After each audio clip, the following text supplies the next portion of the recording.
26-এর 3-এ।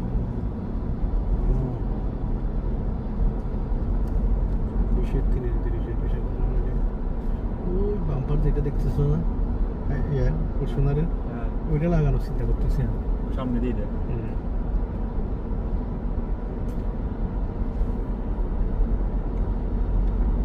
এদের লগো জানলে কথা কয়। ওই গাড়ি ওটা বিক্রি করা, তাইলে কাস্টমার একটু দেখো না। কোনটা গেট ওয়ান। হ্যাঁ, এটা আপনি বাজারে লয়ে যেতে কোনো ভাই। বাজারে। বাজার ব্লড দিয়ে বাজার একটা আছে না? বাজারে গেট ওয়াল আছে। গেট ওয়াল কাউরে খাওয়াইতে দিলে ভালো আছে। টাকাটা পড়ে রয়েছে। হ্যাঁ, কত এটা? এখানে প্রায় 12-14 না কত। গেট ওয়ালে যায়। গেট ওয়াল কিছু দিতে হবে। কয়েক মরে যায়। হ্যাঁ, না কই